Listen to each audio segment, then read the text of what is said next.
নির্বাচন যত পেছাবে তত ষড়যন্ত্র হবে। অযথা বিএনপির মতো একটা বড় দলকে ভিলেন বানিয়ে লাভ আছে। এমনকি সামরিক বাহিনীও বলছে যে বন্দর কিংবা করিডোরের মতো সিদ্ধান্ত এটা নির্বাচিত সরকার সিদ্ধান্ত গ্রহণ করবে বা এলে সিদ্ধান্ত হবে। সেই জন্য সামরিক বাহিনীকে ভিলেন বানানো হচ্ছে।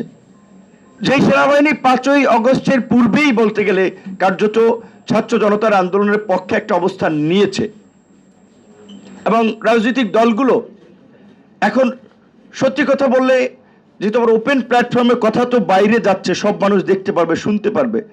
একজন সাধারণ মানুষ যেভাবে রাষ্ট্রকে দেখে, একজন রাজনৈতিক নেতা সে তো সেইভাবে রাষ্ট্র ওইভাবে সাদাসিধেভাবে দেখে না, তার অনেক কিছু চিন্তা করতে হয়। বাংলাদেশের একটা বিশাল প্রতিবেশী রাষ্ট্র, কথা বললেই তো হবে না তার সাথে আপনি যুদ্ধ করতে পারবেন। কি আছে আপনার? ঢাল নাই, তলোয়ার নাই, নিধিরাম সর্দার। পাকিস্তানে তো পারমাণবিক বোমা আছে, আপনার কি আছে? তাহলে আমাদের সেই ক্ষেত্রে যে কৌশলগত অবস্থানগুলো নেওয়ার প্রয়োজন, সেই ক্ষেত্রে এখন যে এই সরকারের অত্যন্ত যে দুর্বল ভিত্তি, দেশের মধ্যে 5ই অগস্ট কেন্দ্রিক একটা রাজনৈতিক ঐক্য তৈরি হলে এখন সেটা নানান কারণে বিভক্ত, বিভাজন তৈরি হয়েছে। আর তৈরি হওয়াটা স্বাভাবিক, কারণ 5ই আগস্ট লক্ষ্য ছিল হাসিনাকে পতন করানো। এখন হাসিনার পতন ঘটেছে, এখন সবাই যার যার পলিটিক্যাল আদর্শ নিয়ে কর্মসূচি নিয়ে রাজনীতি করবে। স্বাভাবিকভাবেই সবাই ক্ষমতায় যেতে হবে। আমার দল না পারলেও নতুন দল হলে আমিও চাবো আমি ক্ষমতায় যাই। তো কাজে এখানে একটা প্রতিযোগিতা থাকবে। সেখানে আপনার এখন একেবারে চাইলেই আপনার আগের মতো আনকন্ডিশনাল ঐক্য এক জায়গায় দাঁড়িয়ে যাবে, ওইটা হবে না। এটা দুনিয়ার রীতি। তারপরেও যতটুকু মৌলিক বিষয় ঐক্যমত্যে পৌঁছানো যায় আমরা সে চেষ্টাটি করব। কিন্তু নির্বাচন যত পেছাবে তত ষড়যন্ত্র হবে। এখন দেখেন, নির্বাচন কোনো দল ব্যক্তি দেরিতে চাচ্ছে। কারণ ধর আমার দিয়ে যদি এক্সাম্পল দেন, এই সরকারের সব উপদেষ্টা তো ব্যক্তিগতভাবে আমাদেরকে চেনে, আমাদের কন্ট্রিবিউশন আছে, তারা জানে, তো আমাদেরকে একটা মূল্যায়ন করে। সচিব, ডিসিএসপি সবাই একটা মূল্যায়ন করে, কারণ আমাদের জানে যে স্যাক্রিফাইসের ফলেই আন্দোলন বা তারা এই অবস্থানটাতে এসেছে।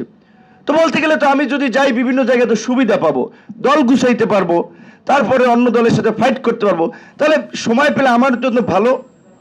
এখন এই জন্য আমার মতো অনেকে হয়তো ভাবতে পারে নির্বাচন পিছাইলে আমার দলটাকে বড় করতে পারবো, আমি কিছু সুবিধা নিতে পারবো, আখের গুছাইতে পারবো। এই কারণে অনেকে নির্বাচন দেরিতে চায়। আর অনেকে মনে করছে যে সংস্কারগুলো বাস্তবায়ন ন্যূনতম অন্তত করা দরকার। সেই জন্য অনেকে মনে করছে কিছুদিন সময় লাগলে পেছানো যেতে পারে। তো সংস্কার বাস্তবায়নের পক্ষে কোনো দল কি বিরোধিতা করেছে? অযথা বিএনপির মতো একটা বড় দলকে ভিলেন বানিয়ে লাভ আছে?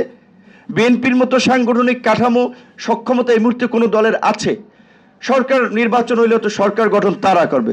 তাই হচ্ছে তাদের নেতারা রয়ের এজেন্ট, মুখে দালাল, অমুকে এইটা করতেছে, এই সমস্ত কথা বলে সোশ্যাল মিডিয়াতে ওপেন প্ল্যাটফর্ম মানুষকে বিভ্রান্ত করা হচ্ছে। গতকালকে আমি বলছিলাম, সালাউদ্দিন সাহেব এই আন্দোলনে দিল্লি থেকে আমাদের সাথে,